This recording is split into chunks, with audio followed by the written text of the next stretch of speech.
Assalamualaikum warahmatullahi wabarakatuh. Apa kabar anakku sekalian? Semoga selalu dalam lindungan Allah Subhanahu wa taala dan diberi kesehatan dan tetap semangat untuk belajar. Baiklah, hari ini kita akan membahas 2 materi atau bahkan 3 materi, yaitu materi beda potensial atau biasa disebut dengan tegangan, kemudian yang kedua hukum Ohm dan hambatan. Berdasarkan percobaan hukum Ohm, nanti kita akan membahas lebih jauh tentang hambatan. Ya. Yang pertama kita akan bahas adalah beda potensial. Nah, beda potensial yaitu energi yang diperlukan untuk memindahkan muatan listrik setiap satuan muatan. Jadi besarnya energi yang dibutuhkan untuk membawa itu muatan yang ada di dalam kabel. Jadi itulah beda potensial atau yang disebut dengan tegangan. Kalau dituliskan secara matematis, V itu sama dengan W per Q, di mana V adalah beda potensial satuannya volt, W adalah energi satuannya joule, dan Q itu muatan dan satuannya coulomb. Jadi dari persamaan ini maka muncullah nilai 1 volt itu sama dengan 1 joule per 1 coulomb. Jadi 1 volt itu bisa diartikan untuk memindahkan muatan listrik sebesar 1 coulomb memerlukan energi sebesar 1 joule. Saya kira itu definisi dari beda potensial. Maaf, ada suara-suara yang mengganggu. Berikutnya, untuk lebih jelasnya kita akan bahas contoh soal berikut. Nah, sebuah baterai memiliki beda potensial sebesar 1,5 volt. Jika baterai digunakan untuk menyalakan lampu, maka sejumlah 50 coulomb muatan listrik yang melewati lampu. Nah, berapakah besar energi yang diperlukan baterai? Nah, kita catat dulu apa yang diketahui, yaitu V sama dengan 1,5 volt, Q itu 50 coulomb, maka yang ditanyakan adalah besar energi atau E. Nah, berdasarkan persamaan dari tegangan tadi atau beda potensial, V itu sama dengan W per Q, maka W ini bisa dicari dengan mengkali silang ini, yaitu W sama dengan V dikali Q. Nah, ini dia. Jadi W sama dengan V dikali Q. V-nya 15, Q-nya 50. 15 kali 50 itu hasilnya 75 joule. Nah, berikutnya. Ini dia tugasnya. Ini nanti tugasnya silahkan nanti kirim ke e-learning ya.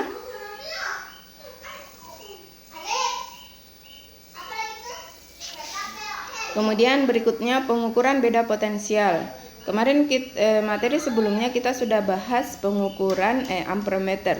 Pada dasarnya dalam hal pembacaan alat ukur dari beda potensial dengan ampermeter itu sama. Cuma nilai yang satunya menggunakan tegangan, kemudian yang kedua yang arusnya itu menggunakan ampermeter, sedangkan kalau beda potensial disebut dengan voltmeter, di mana voltmeter ini adalah alat yang digunakan untuk mengukur beda potensial listrik atau tegangan. Nah, bagaimana cara memasangnya? Jika ada sebuah rangkaian seperti ini adalah saklar, kemudian ini baterai, ini lampu, dihubungkan secara seri semua, kemudian voltmeternya cara masangnya disimpan di sisi lampu kiri dan sisi kanan ini. Nah, inilah yang disebut dengan dipasang secara paralel. Nah, seperti itu cara memasangnya jika nanti kita praktek rangkaian. Nah, cara membaca voltmeter. Kemarin tadi saya ingatkan bahwa sama persis caranya, yaitu skala penunjukan. Ini voltmeter sama persis bagian-bagiannya. Yang ini adalah skala penunjukan, ini yang ditunjuk. Kemudian ini skala maksimumnya. Kemudian batas ukurnya ini ada 3, 1, 5 dengan 10. Kalau dia menunjuk ke 1, nah, saya ganti warnanya dulu ya. Nah, kalau dia menunjuk 1, maka dia akan seperti ini. Nah, kemudian kalau dia menunjuk ke 10 ini.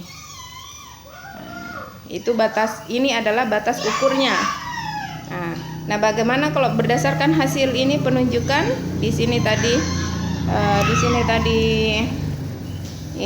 ini adalah batas ukurnya, maka hasil pengukuran yang dihasilkan skala penunjukannya berapa nih? Ada, bisa ambil 20, bisa ambil 40. Kita ambil yang paling atas dulu, 20. Jadi hasil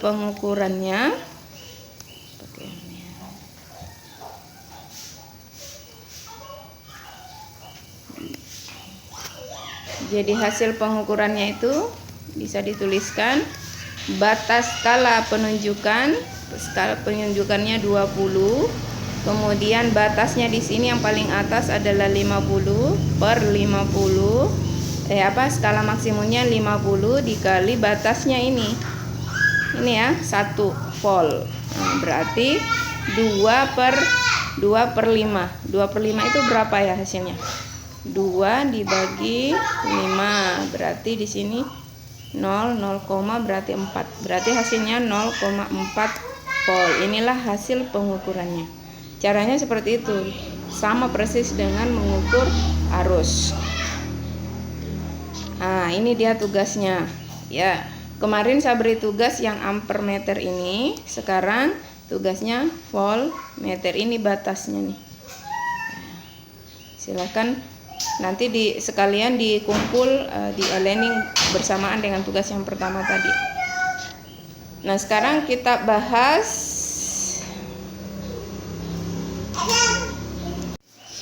ya, baiklah, kita lanjut materi berikutnya, yaitu hukum Ohm. Nah, hukum Ohm berdasarkan percobaan ini sebenarnya percobaannya bergantian. Kalau baterainya 1 sekian volt, kemudian baterainya 2 sekian volt, dan baterainya 3 sekian volt. Nah, berdasarkan hasil percobaannya, maka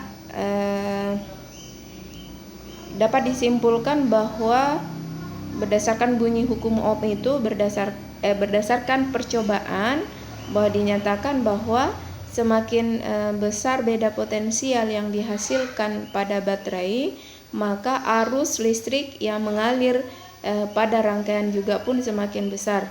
Jadi kita bisa simpulkan bahwa besarnya beda potensial V itu sebanding dengan arusnya. Semakin banyak baterai yang dipasang, maka arus yang mengalir pada rangkaian pun semakin banyak, semakin besar. Itulah yang disebut dengan sebanding.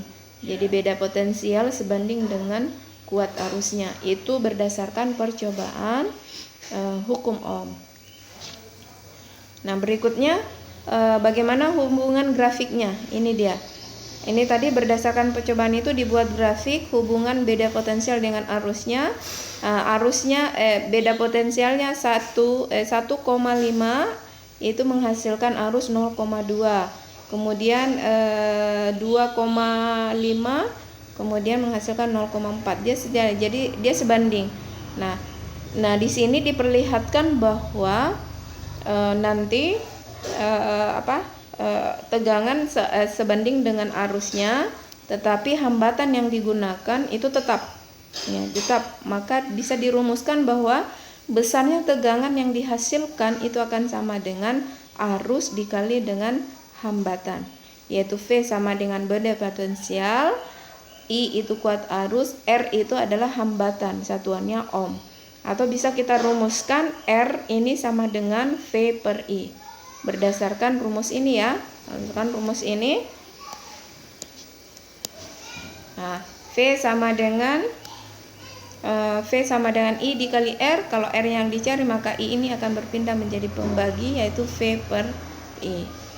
Nah, itu berdasarkan hubungan grafik beda potensial terhadap kuat arus. Nah, bagaimana grafiknya kalau hubungan hambatan terhadap arus? Nah, semakin berdasarkan grafik ini, semakin besar hambatan yang dipasang pada rangkaian, maka arus yang dihasilkan semakin kecil. Coba lihat. Yang pertama, yaitu jika dipasang hambatan 10, maka arusnya 1. Kalau hambatannya 20, maka arusnya 0,5. Kalau 30, 0,3. Dan kalau 40 hambatannya, maka 0,2. Di sini memperlihatkan bahwa semakin besar hambatan yang diberikan pada sebuah rangkaian, maka arus yang mengalir pada rangkaian itu semakin kecil. Ya, jadi kalau dari sini kita bisa menyimpulkan bahwa hambatan berbanding terbalik dengan arus, ya. Jadi hambatan berbanding terbalik dengan arus, atau biasa disebut dengan R itu seper I. Ya, kira itu. Kemudian kita bahas hambatan. Hambatan tadi sudah dijelaskan besar hambatannya. Ya. Nah, seberapa besar pengaruh hambatan, apa yang menyebabkan hambatan itu semakin besar, atau faktor-faktor yang mempengaruhi besar kuat hambatan kawat. Nah, yang pertama kita akan bahas yang mempengaruhi hambatan semakin besar atau semakin kecil atau semakin besar, yaitu yang pertama adalah panjang kawat. Nah, semakin panjang kawat yang ini kawatnya atau kabel, semakin panjang kabel yang diberikan, maka besar hambatannya semakin besar. Jadi RA ini kan pendek nih, dia menyala lebih terang. Sedangkan kalau yang kedua B, kawatnya panjang, itu menyalahnya sedikit. Berarti ini menunjukkan bahwa semakin besar panjang kawat, maka hambatan kawat itu akan semakin besar, atau hambatan sebanding dengan panjang kawatnya. Kemudian yang kedua, percobaan yang kedua, yaitu jenis kawatnya yang diubah. Nah, ternyata berdasarkan percobaan ini, jenis kawatnya diubah, yang A dengan yang B. Yang A menggunakan kawat tertentu yang sejenis yang tadi, sedangkan yang B itu menggunakan kawat yang lain, tetapi hasilnya ini lebih terang yang B. Nah, semakin besar hambatan jenis, dari sini menunjukkan bahwa jenis kawat sangat berpengaruh. Jadi semakin besar hambatan jenis, maka hambatan kawat juga semakin besar. Jadi semakin jenis kawatnya, ya. Kalau hambatan jenisnya besar, maka hambatan pun semakin besar. Maka disebut dengan sebanding. R itu sebanding dengan hambatan jenisnya atau jenis kawatnya. Kemudian yang ketiga, percobaan yang ketiga yang diubah adalah luas penampang kawatnya. Semakin kawatnya diubah, diperbesar kawatnya. Nah, ternyata berdasarkan percobaan, kawat yang lebih besar itu arusnya lebih besar. Ini dia, nyala lampunya semakin besar nih. Nah, maka bisa diperlihatkan bahwa semakin besar luas penampang kawat, maka hambatan kawat pun semakin kecil atau berbanding terbalik dengan luas penampang kawatnya. Jadi R berbanding terbalik dengan luas penampang. Hambatan berbanding terbalik dengan luas penampang kawat. Nah, dari ketiga percobaan ini maka muncullah persamaan faktor-faktor yang mempengaruhi kawat. Yang pertama pada panjang kawat, luas penampang, dan hambatan jenis kawat, yaitu R sama dengan ini rho, bukan, ini salah ya. Ini rho dikali dengan I per A. Inilah rumus persamaan dari hambatan. R itu adalah hambatan, I itu L, ini L ya bukan I, L itu panjang kawat, A itu adalah luas penampang, dan roh adalah hambatan jenis. Saya kira itu untuk hambatan, faktor-faktor yang mempengaruhi oleh hambatan kawat. Nah, untuk lebih jelasnya kita bahas contoh soal. Seutas kawat penghantar memiliki panjang 10 meter dan luas penampangnya 0,1 mm. Kemudian kawat tersebut diberi tegangan 10. Ternyata pada kawat mengalir arus 0,25 ampere. Tentukan hambatan kawatnya. Kemudian yang kedua, hambatan jenis bahan kawatnya. Berarti yang pertama adalah R, kemudian yang kedua adalah roh.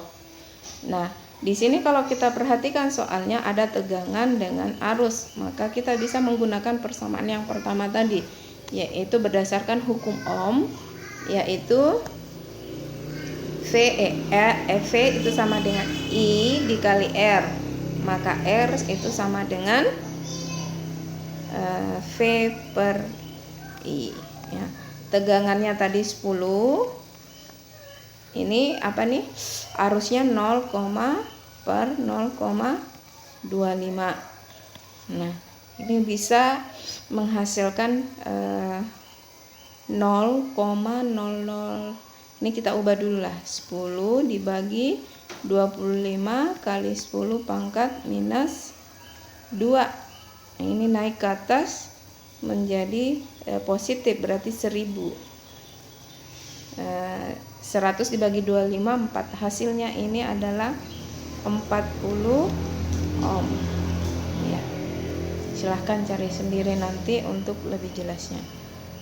Kemudian yang kedua yang dicari adalah massa jenisnya. Berdasarkan tadi faktor yang mempengaruhi hambatan, yaitu R sama dengan rho L per A, maka R-nya ini tadi 40 ohm, rohnya kemudian panjangnya 10, kemudian di sini A-nya itu 1 mm, kita ubah dulu ke meter ya, milimeter kuadrat ya, ini salah, ini kuadrat 0,01 mm kuadrat, maka kita harus buat 0,10